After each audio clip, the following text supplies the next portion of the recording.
قدرمنو لیدونکو سلامونه او نیک هیلې مو قبول کړئ. خدای دې وکړي چې تاسې به روغ او جوړ وئ.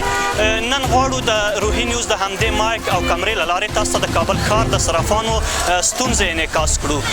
دا چې د دوی د کاروبار په وړاندې د کابل ښار امنیت څومره ډاډمن دی. یوه مهمه خبر دا چې د افغانستان بانک د بهرنیو اسعارو په راکړه ورکړه بندیز لګولی.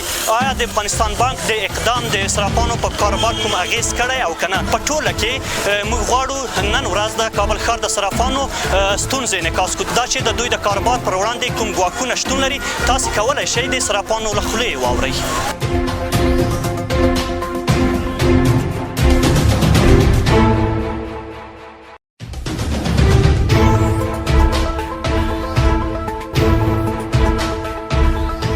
حاجي صاحب، ستاسې نوم؟ زما نوم داود ده. څومره وخت کېږي چې تاسو صرافي لرئ؟ والا دا یو 15 شپږ کاله کېږي. حاجي صاحب، دا چې د وروستیو تحولاتو او بدلونونو سره څومره تغییر راغلی ستاسو په کاروبار کې؟ والا تغییر خو خامخا ډېر راغلی په دې چې پیسې کمې شوي دي او بهرني اسعار کم شوي دي. نو پخوا مؤسسات ډېر وو، خلکو تبادلې ډېرې کولې، راکړه ورکړه ډېره وه. اوس نو پیسې کمې شوي دي، تبادله کمه شوې ده. ډېر تغیرات راغلی، تقریبا په سلو کې 80 اویا تغیرات راغلی. دا چې د افغانستان بانک په دې وروستیو کې د بهرنیو اسعارو په راکړه ورکړه بندیز ولګوه، دا څومره یو ښه اقدام ده؟ تاسو یې مثبت بولئ د دې لپاره چې د افغانیو ارزښت لوړ شي که څنګه؟ و دا ښه اقدام ده چې داخلي معاملات په ډالر ونه شي، په کلدارو. او بهرني خو بېله کېږي چې موږ تاسو پرې چې وارداتي اسونه مجبور شي یو شی د بهر نه اخلو په ډالر یې اخلو. مثلا قزاقستان نه وړ اخلو په ډالر اخلو، چین نه مال اخلو په ډالر. هغه خو نه کېږي، بند کړو. مثلا چینایي موږ ته مال په افغانۍ نه راکوي. هغه بهرنۍ معاملې خو چې موږ وغواړو ونه غواړو په ډالرو دي، په اسعارو دي. هغه داخلي چې مثلا موټر خرڅوو په کلدارو په ډالرو، هغه شیان بند شي. باید کور خرڅوو، هغه شیان هغه باید بند شي. دا چې د تیر حکومت په وخت کې ډېری صرافانو شکایت درلود چې د دوی په وړاندې تاوتریخوالی زیات، یعنې په ټوله کې اختطاف پېښې، د غلا پېښې یو څه زیاتې وې. د اسلامي امارت په راتګ سره د امنیت په برخه کې څومره بدلون راغلی ده او که نه ده راغلی؟ په دې اړه که تاسو راته ووایئ. والا دا په غټو سطحو خو موږ معلومات نه لرو، خو د موږ خپل چې د سروش یم په حساب د لارې کې تګ راتګ کوم، تقریبا احساس د امن کوم، د امن احساس کوم. یعنې مخکې چې تاسو دلته کاروبار کولو څومره په ویره کې وئ، اوس هغه کاروبار څومره په ډاډمن زړه کولی شئ تاسو؟ والا ویره خو همیشه شته، ویره خو د وطن کې شته، خو د هر چیز خو نسبت په هغه نظام نه اوس لږ امن ده. په دې اوس وخت کې خو له کومې داسې پېښې سره نه یې مخ شوي چې ستاسو څخه غلا شوي یا اختطاف شوي وی څوک، یا ستاسې کوم ملګری له ورته پېښې د سرای شاوخوا کې نه لرې ځایو کې شوي؟ ولې شوي خصوصا د موبایلونو تکتلي خلک، د قضیې شته شپې لخوا او دغه هم شته خو په هغه اندازه چې سابق اوس نه. په ټوله کې هغه ستونزې چې ستاسو د کاروبار مخه یې نیولې یا ستاسو کاروبار پر وړاندې خنډ جوړېږي، هغه څه دي؟ همدغه پیسې کمې شوي دي، پیسې د خلکو بانکو کې بلاک دي، په بهر کې پیسې بلاک دي. دغه پیسې چې خوشې شي چې د کاروبار باندې تاثیر کوي، پروژې راشي بېرته، دغه پر ټوله کې پیسو باندې تاثیر کړی ده. موږ چې هر څومره پیسې کمې شي کاروبار کمې کېږي. وروستی وړاندیز او غوښتنه ستاسو څه د اسلامي امارت څخه؟ د چا نه؟ له دولت څخه، له اسلامي امارت څخه. دولت خو لکه ستاسو د امنیت په برخه کې او د دغه پیسو د خلاصون په برخه کې باید دوی څومره هڅې وکړي؟ په امنیت برخه کې خو نه تنها موږ د ټولو د تجارو، د کسبکارو، د صرافو، د متعلمو، د مامور، د ټولو امنیت باید وساتي، د خوندي په ټوله عمومه کې د مملکت نو او د بهر نه غواړو چې پیسې د افغانستان خوشې شي. او بلاک شوي پیسې چې موږ تاسو دي په امریکا کې دي، په بانک جهاني کې دي، خامخا په اقتصاد تاثیر کړی ده باندې. تاسو د هماغه پیسې نه وي، هغه د ملت پیسې دي، هغه باید خوشې شي. هغه باید خوشې شي، هغه د ملت پیسې دي چې خلک پرې کاروبار وکړي.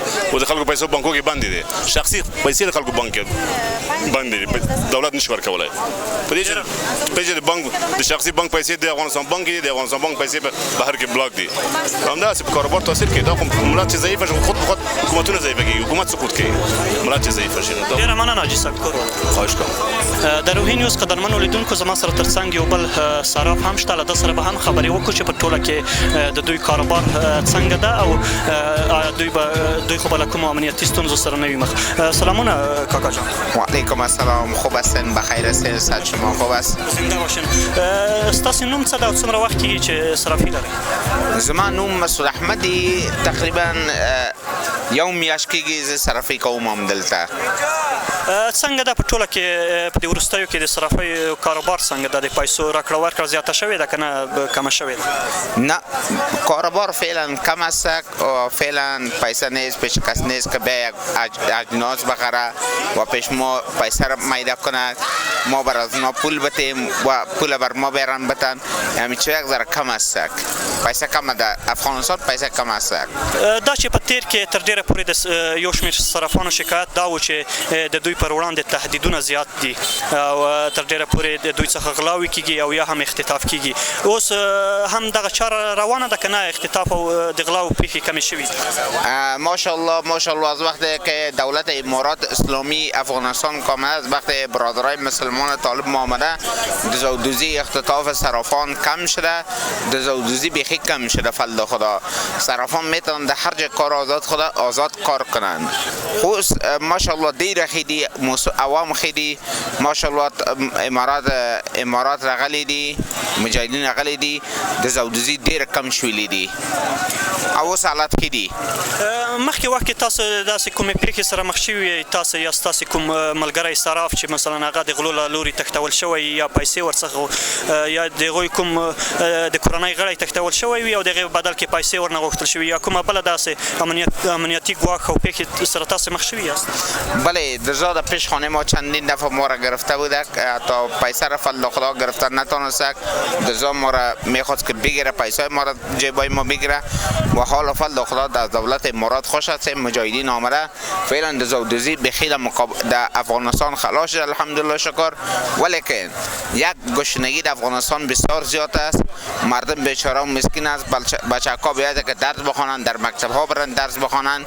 اینها کلشان حال پلاستیک فروشی میکنن و هر کار میکنن، اسپندی میکنن، هر کار میکنن. باید از یک کار بار صحیح شوه بخیر بخوی، موسم دولت صحیح شوه، دولت پیسه به امریکا به دولت افغانستان کمک کنه یا یک مملکت های دیگه کمک کنه. مردم ما باید سیر شوه، دوباره سیر شوه و حرام باشه. حالا از امی جنگ زدن کندن فضل خدا کل جای بیغم است، کل آرام است.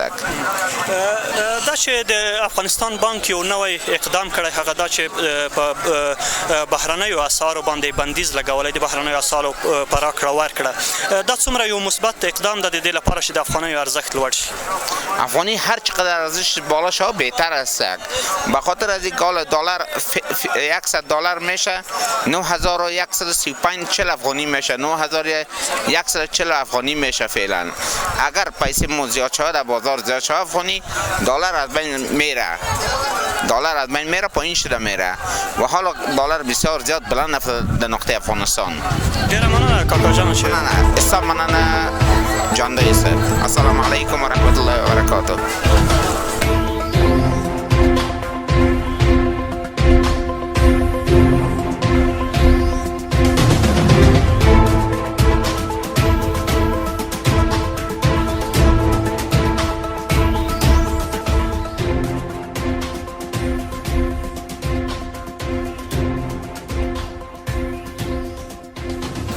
د روحي نیوز قدرمنو لیدونکو یو ځل بیا مو هم سلامونه قبول کړئ. زما سره ترڅنګ د افغانستان د صرافانو د سرتاسري شورا ویاند حاجي عبدالرحمن زیرک ناست دی. له ده سره به خبرې کوو د صرافانو په ستونزو باندې چې په ټوله کې د کابل ښار صرافان له کومو ننګونو او ستونزو سره مخ دي. حاجي صاحب سلامونه. وعلیکم السلام. ټول ته سلامونه او احترامات وړاندې کوم. زه ستاسو خدمت کې مهرباني امر وکړئ. مننه حاجي صاحب. حاجي صاحب ته راته ووایئ چې په ټوله کې صرافان له کومو ستونزو سره مخ دي چې هغه ستونزې باید حل شي او د دوی د کار مخه یې نیولې؟ بسم الله الرحمن الرحیم. صرافان په دې وروستیو وختو کې د یو تعداد زیاتو ستونزو سره مخ دي چې هغه مثلا اول ډېره لویه ستونزه امنیتي مشکلات دي. د امنیتي مشکلاتو سره مخامخ یو بیا امنیت یو څه زیاته شوې ده یوازې صراف زما هدف نه دی زما تاجران خصوصي متشبثین او د خصوصي سکتور ټول اعضاوي چې زموږ سره هماهنګ دي زموږ سره یو ځای کار سره کوو یو بل ته په شو په بده ورځ کې ورته ولاړ یو دا ټول د امنیتي ستونزو سره مخامخ دي او په دغه مشکلاتو وخت دي متاسفانه اختطاف زیات شوی دی متاسفانه مصالحانه غلاوي زیات شوی دي هغه مره چې زموږ صرافان تجاران خوشاله وو د اسلامي امارت راتګ ته په هغوی کې یوازینی شی چې موږ لیدی همدغه و چې د دوی د یو ښه صفت د امن راوستل دي چې متاسفانه دا کار تر اوسه پورې په مکمل په کامل ډول نه دی سوی درست ټول افغانستان ته لارې خلاصې دي تګ راتګ سته رفت و آمد سته امنیت سته ولې تاجر او صراف ته غټه ستونزه ورته متوجه ده هغه دا ده چې اختطاف کیږي او مسلح پیسې په مسلح افرادو په زور د طالب په جامه کې ځینې اخیستل کیږي البته یو تعداد استفاده جوی انسانان چې د طالب د نامه نه سوء استفاده کوي دا یوه دوهم مشکل دا دی چې موږ د خصوصي بانکونو سره ډېر غټ مشکل لرو تاسو خبره چې د صرافانو زیاته برخه پیسې زموږ د په خصوصي بانکونو کې وي خصوصي بانکونه وایي چې زموږ د مرکزي بانک سره جو مرکزي بانک هم عادي نن ورځ جواب نسی ویلی او د غټ مشکلات سره مخامخ یو د خلکو پیسې امانتونه زموږ سره جمع و زموږ پیسې په بانکونو کې وي زموږ څخه اوس مشتریان په اکاونټ کې پیسې نه غواړي چې ورته ترانسفر کړو راځي دکان ته راځي نقدي پیسې راسه غواړي او زموږ سره نقدي پیسې په فزیکي ډول باندې وجود نه لري چې هغه زیاته برخه هلته دغه ده په دې برخه کې غټ مشکل دی چې موږ په وار بار د افغانستان بانک د رئیس د وزیر صاحب مالیه سره همدا ډول د امارت د مسؤلینو سره د رئیس الوزرا د مرستیال جناب حنفي صاحب سره او نور دوستانو سره په بار بار لیدلې دي او دا ستونزه مرته ویلې ده چې که صرافان چې یو غټ سکتور دی او غټ اقتصادي چرخش دوی مخته بیایي که د دوی ستونزو ته توجه وسي د دوی مشکل ورحل سي او دغه فزیکي پیسو ده دا به ډېر ښه وي چې متاسفانه تر اوسه پورې هیڅ دې کار ته توجه نه ده سوې هماغه 15% د اوله څخه چې موږ ته راته راکوي اوس هم دي حاجي صاحب څه فکر کوي څومره ګواښونکي دي دغه ستونزې هغه که امنیتي ستونزې دي او یا د په فزیکي ډول د پیسو بندښت ده چې تاسو مشتریانو ته نشئ ورکولی څومره ګواښونکي دي او ستاسو د کاروبار په وړاندې څومره لوی خنډ ده دغه ډېر لوی خنډ دی ځکه دواړه د عزت موضوع د حیثیت موضوع د اعتبار موضوع او د ژوند کولو موضوع ټول ورسره شریکه ده د اختطاف او د غلا سره مطلق د مرګ سره سړی مخامخ وي او یا داسې شی درڅه غواړي چې هغه هم تر مرګ بتره دی او دغه بل د په بانک کې مشکل دا دی چې نن ورځ چې زموږ څخه خلک مشتریان پیسې غواړي مشتری ته بې اعتبار اصولو مشتری ته بې اعتماد اصولو د مشتری اعتبار پر موږ باندې ساقط سو ورځ په ورځ پر صرافانو د خلکو اعتبار کمیږي هم په ساحه کې ډېره غټه ستونزه سره مخامخ یو او هم د هغه موضوع سره دواړې ډېرې مهمې ستونزې دي هیله ده چې دواړې زموږ ستونزې مسؤلین امنیتي مسؤلین او د افغانستان بانک مسؤلین او د مالیې وزارت په غور سره واوري او دې ته یو خاص توجه وکړي حاجي صاحب د هغه نه وروسته چې کله اسلامي امارت په کابل او په ټوله کې په افغانستان واکمن شو څومره داسې پیښې رامنځته شوې هغه که د اختطاف وي که د غلا وي په ټول افغانستان په سطحه باندې تر اوسه پورې در 40 نه اضافه زموږ صرافان او تجاران د اختطاف مسلحانه برخورد غلونو چې مسلحانه ډول باندې پیسې نه اخیستي او یا وژل شوي دي دغه پیښې موږ لرو د ټول افغانستان په سطحه باندې دا موږ 2 ورځې مخکې د اسلامي امارت د مالی چارو د محترم وزیر صاحب سره بدري صاحب سره هم دا موضوع یاد کړله البته نور مسؤلین هم ناست او نورو امنیتي مسؤلینو ته مو هم د چا سره چې موږ ملاقات کړی دي ورته ویلي دي ورسره شریکه کړې مو ده وعدې راته راکړي دي خو تر اوسه پورې د هغه ستونزه پر ځای باندې پاته ده حاجي صاحب یو بل ستونزه بولئ که یو اقدام ده د افغانستان بانک چې هغه د بهرنیو اسعارو په راکړه ورکړه بندیز لګولی افغانستان بانک دغه اقدام د افغانستان بانک څومره تاثیر کړی په صرافانو په کاروبار باندې په ټوله کې اقتصادي وضعیت باندې څومره اغیزمن تمام شوی ډېر نیک کار وسو ډېر ښه کار وسو زموږ د خوښې مطابق کار وسو زموږ ارزو وده کلونه د دغې خبرې دپاره موږ مبارزه کړې وه د دې دپاره مو تلاش کړی وو او دا زموږ یو ارزو وه چې باید پر خارجي اسعارو باندې خاصتا پر پاکستاني کالدار او پر ایراني تومن باندې چې د افغانستان په سرحدي ولایتونو کې قابل د چلیش دي پر دې باندې باید بندیز ولګول شي یعنی پر راکړه ورکړه باندې د دکاندار سره په دا ډول بندیز نه چې دا منه دي جرم دی قاچاق چې د چا په جیب کې وي ځکه یو سړی به در سره پوي پرې وړي تر مارکېټو پرې وړي فقط پر راکړه ورکړه باندې چې روزمره دا د سدود په دغو خارجي اسعارو باندې ونسي دا زموږ په خام ارزو اوس د افغانستان اسلامي امارت دا اعلامیه ورکړه ډېر نیک کار اوس موږ یې تاییدوو اما کار خبره په دې کې ختمه نه ده خبره په خالي اعلامیه باندې نه ده خبره باید په تعقیب سي همدغو 14 ولایتونو ته چې پاکستاني کډاره پکې چلیش لري 15 ولایتونه شپږ ولایتونه چې ایراني تومان پکې چلیش لري هلته خلک استفاده کوي دغو مسؤلینو امنیتي مسؤلینو والیانو او نور اورګانونو ته جدي وظیفه ورکړي چې دغه موضوع تعقیب کړي ترڅو چې افغاني سرتاسري سي چون افغاني زموږ ملي هویت دی او په دقیق ډول ټول باید افغاني څخه استفاده وکړي.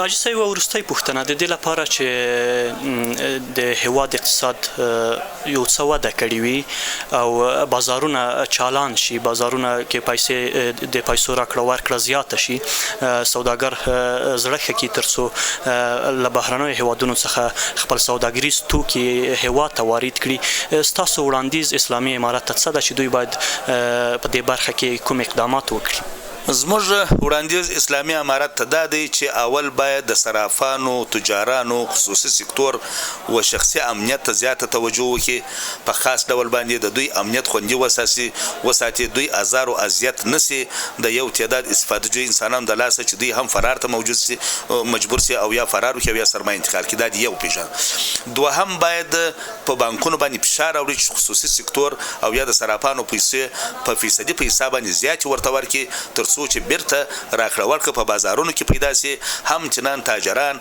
خپل صادرات او واردات ته متوجي سي او کمال چې راوړي تاسو به تر معلومه ده چې پیسې نه مال د خارج څخه نور کې او افغانستان یو وارداتي ملک دی او زیاته برخه د زموږ دلته د خارج څخه راځي او هغه خارج څخه ټول په ډالر راځي بنا اندغه ته باید توجه وکړي د تجارانو او اقتصادي مشکلات ته هم باید توجه وکړي او درېمه خبره ده چې هغه ستونزې چې صرافانه په کاروبار کې لري دوی په غور باندې واوري هغوی ته رسیدګي وکوي کم مسایل چې موږ لرو او هغه موږ مشکلات هم د امنیتي سکتور سره هم د افغانستان بانک سره شریک کړي دي دغه باید دوی جدي ونیسي او دې ته رسیدګي وشي.